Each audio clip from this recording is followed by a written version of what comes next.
Sometimes, the most powerful voices are the ones we can no longer hear. My dad was just 53 when Parkinson's and dementia began to silence him. But in that silence, his love grew louder. It echoed in the way he smiled when he heard my laugh, in the way he held my hand, long after words had left him. This is not just a story of illness. It's a story of love, of learning to grieve someone who is still here, but slipping away.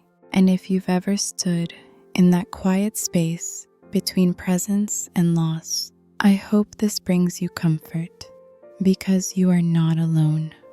The day everything changed. I remember the day like it happened yesterday. We sat in that cold, too bright room, the kind with linoleum floors and a faint scent of antiseptic. The doctor looked serious, but kind. He said the words slowly, like soft punches to the heart. Parkinson's disease, Lewy body dementia. Each syllable was sharp, precise, clinical. But what they meant was anything but sterile. They meant that my dad, the strongest man I knew, was beginning a fight he could never truly win. I glanced at my mom. Her eyes were glassy, but she held her breath. My sister gripped my hand under the table, and I squeezed back like it might hold the world together. I looked at my dad. He didn't flinch, didn't cry. He just nodded, as if somewhere deep inside, he already knew. That day, we stepped through an invisible door, from the world we knew into one filled with shadows of the unknown, and it was terrifying. We didn't know what to expect. There were no maps, no instructions, just the weight of a diagnosis that would slowly unravel the man we loved. But even in that moment, there was something else, something quiet. He reached across the table and placed his hand on mine. It was trembling slightly, but it was still his hand, still warm, still full of love. And somehow, that touch told me more than any doctor ever could.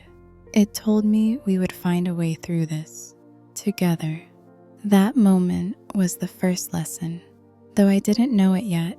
A lesson in courage, in quiet strength, in the kind of love that doesn't need words, because everything changed that day, but so did I. And even now, as I look back through tears and time, that moment still holds me, still teaches me that love is the anchor in the middle of any storm. Watching Dad slip away, it didn't happen all at once. There was no single day when my father disappeared. It was slow, almost unnoticeable in the beginning. A pause here, a forgotten word there, a stare that lasted just a few seconds too long. We told ourselves he was tired, distracted, maybe even stressed, but deep down, we knew. Little by little, he began to drift. His steps became unsure. His hands, once steady and strong, began to tremble. He no longer reached for the remote first, no longer made coffee in the morning. One day, I realized I hadn't heard him laugh in weeks, and that hurt the most, because his laugh was magic, big, infectious. It filled the whole house and most of my childhood. But then one afternoon, I laughed, that loud, ridiculous laugh I've always had, the one he used to tease me about. And something happened. He smiled. Not just any smile, but the kind that crinkled his eyes, the kind I hadn't seen in months. In that one moment, it was like he came back, even if just for a second. Even as he slipped further away from the world, there were still pieces of him that reached back, and I held on to those pieces like lifelines, because they reminded me that while so much was being taken, so much love still remained. And in those flickers of presence, he taught me something profound, that even in fading, love has a way of staying. It anchors us, holds us, and reminds us who we are, even when everything else begins to disappear. The power of small moments. It wasn't always the big things that left an imprint, not the birthdays, not the holidays, not even the hospital visits.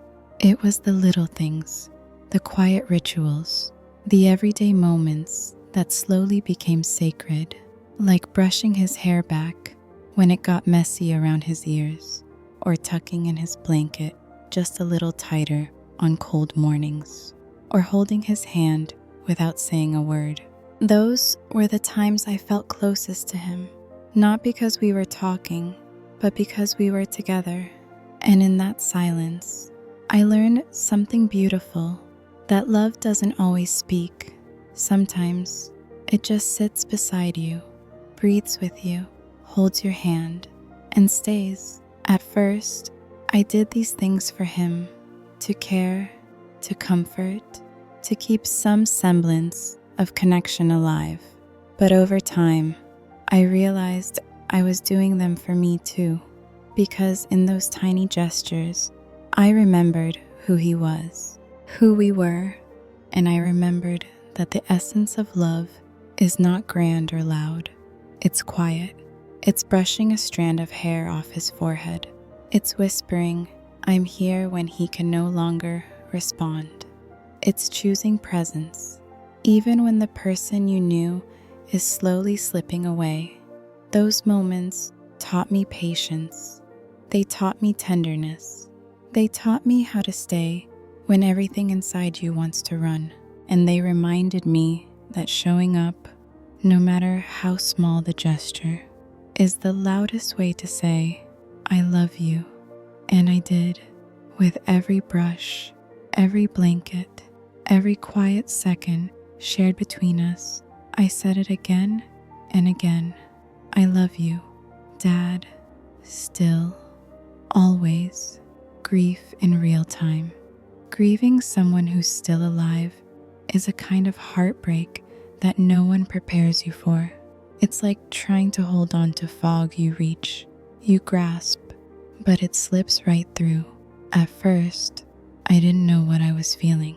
Was it sadness, anger, fear? All of them, maybe.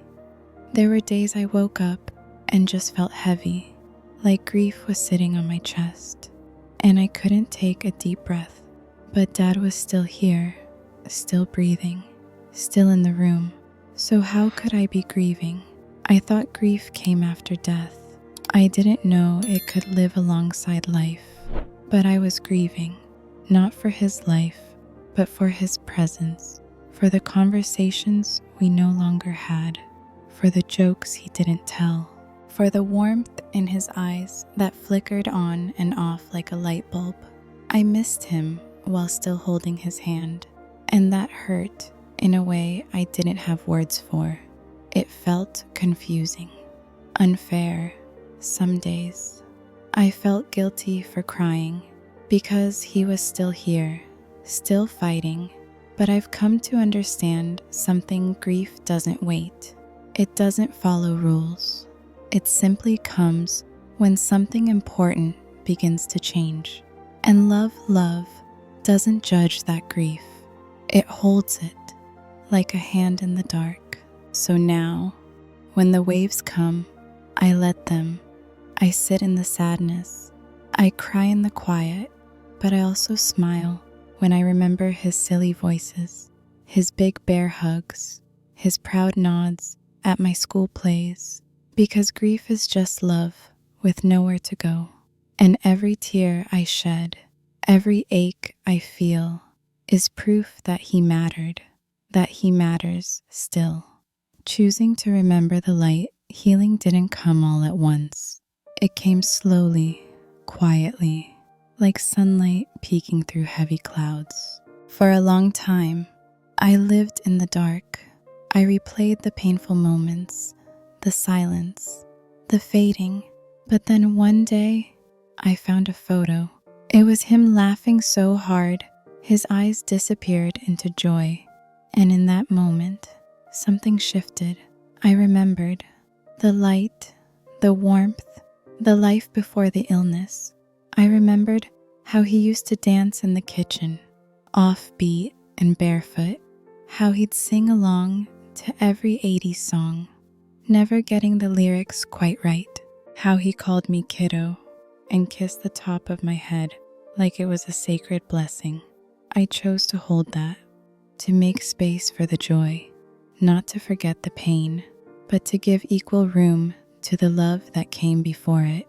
Now, when I think of Dad, I don't just see a hospital bed. I see a campfire, his arms wrapped around me, both of us sticky with marshmallow.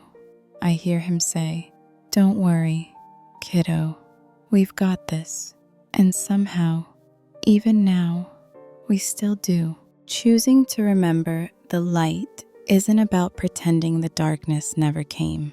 It's about letting the light lead the way forward, because he was more than his illness. He was laughter, he was music, he was stories at bedtime, and road trip playlists, and late night advice over bowls of cereal.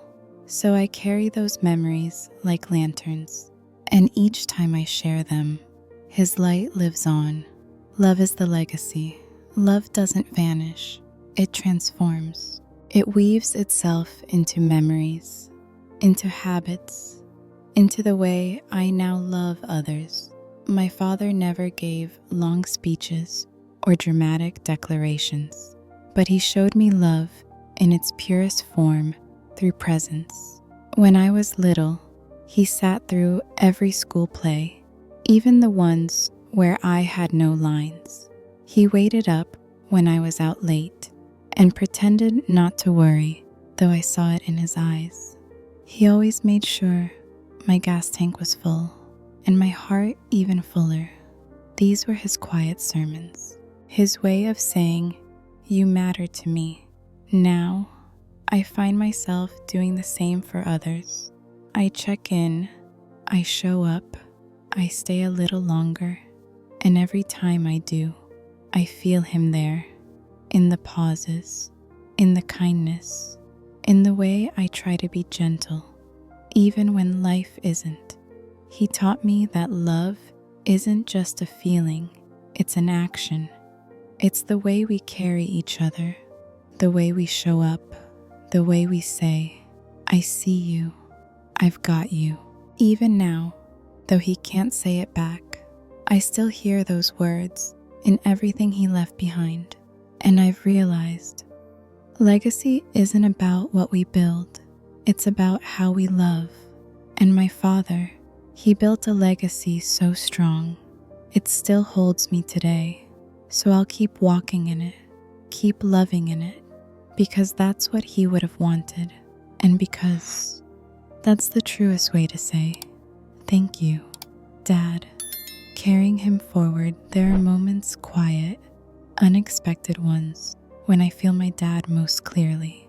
Not in pictures, not even in dreams, but in actions, in the way I instinctively reach for someone's hand when they're hurting, in the way I check the weather before my loved ones leave the house just to make sure they're dressed warm enough.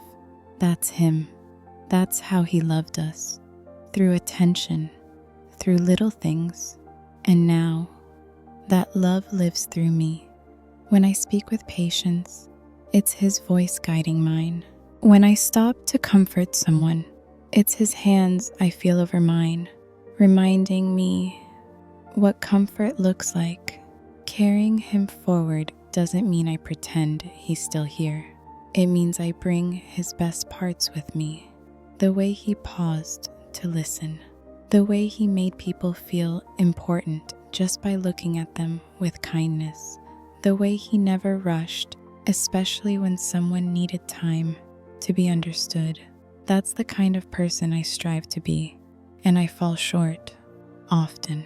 But on the days I get it right, on the days I choose love over impatience, compassion over convenience, I smile because I know in those small ways, He's still shaping the world. There's no grave that can bury influence, no disease that can erase example. We carry the ones we love by how we treat others, by how we love forward. So I keep walking, speaking, loving as if He's watching, as if He's proud, because He is, and I am proud to be His daughter, proud to carry Him forward, not just in memory, but in movement, in meaning, in love that never ends. Spreading the light, grief taught me to sit still. Love taught me to move again. And now I move with purpose, not because the pain is gone, but because the love remains. There was a time when I thought healing meant forgetting, letting go, moving on. But I've learned that healing means carrying, sharing, spreading what you were given. My dad gave me warmth, patience, joy in the little things. And now, I try to give that to others. When someone is lost in their own storm, I try to be a lighthouse, not because I have all the answers, but because I know what it feels like just to have someone stand beside you in the dark. Sometimes, I tell people about Him, not in grand speeches, but in gentle stories, like the time He drove across town just to bring me soup, or how He danced like no one was watching, even when everyone was. Those stories have power. They carry His spirit. They remind people that love doesn't end. It transforms. It multiplies when we give it away. So I talk, I write, I listen, I check in on my friends. I hug a little longer. I laugh loudly because He loved my laugh. And in doing all that, I spread His light. The world needs more of that, more love, more kindness, more people willing to say, this pain shaped me, but it didn't break me. That's what I want my life to be, not a shrine to sorrow, but a vessel for hope, a continuation of the love my Father started. And I'll keep going, one story, one smile, one gentle act at a time, because that's how we heal the world, by sharing the light we were lucky enough to receive. Grateful for the pain, and love. They often come together. For a long time, I wanted to reject the pain, hide from it, pretend that if I just stayed busy enough, it wouldn't catch up to me. But pain has a way of finding us, especially when it stems from something or someone we deeply, deeply loved. Eventually, I stopped running and I let it in, and to my surprise, it didn't destroy me. It softened me, because every ache, every wave of missing Him is proof that He mattered, that we mattered. There is a strange beauty in this kind of grief. It's raw, uninvited, but it's also sacred. It reminds me I had something so wonderful. It left a mark, so now I've made peace with the pain, not because I enjoy it, but because I understand it. I know what it means. It means I got to love someone so fiercely, so deeply, that letting go isn't something my heart wants to do quickly. And maybe that's okay. Grief is not a flaw, it's a reflection of love that ran deep, of moments that shaped me. So instead of avoiding the pain, I honor it. I sit with it, like an old friend who comes to visit just to remind me what really mattered. And in doing so, I found something unexpected: gratitude for the love, for the lessons, for the chance to have had a dad worth grieving this deeply. That was the most beautiful kind of pain. Forever, Daddy. And now we're here, at the end of this story, but not the end of us. Because some things like love, like memory, don't end. They evolve. There are still mornings I wake up expecting to hear your voice. Still moments I reach for the phone because something funny happened, and you're the first one I want to tell. And sometimes, when the world feels heavy, I imagine you beside me, not as you were in your final days, but as you truly are to me, strong, gentle, radiating love. There's a kind of peace that comes with knowing you loved and were loved deeply. You gave me that peace. Even now, you give it. I carry you in every act of kindness I offer. In every moment, I choose compassion over judgment. In every laugh, every song, every second I spend trying to be a light in someone else's life. Because that's what you were for me. You are not gone. You're here in my choices, in my courage, in the way I love others, as you loved me. Thank you for your life. Thank you for your lessons. Thank you for the light you left behind. I'll keep walking in it, for you, with you, forever. I love you the most, Daddy. So, to anyone out there holding grief in their heart, choose to remember the light. Let love be louder than loss. And Dad, I love you the most. If this story touched your heart, please like, share, or comment with your own story. Let's keep the love flowing.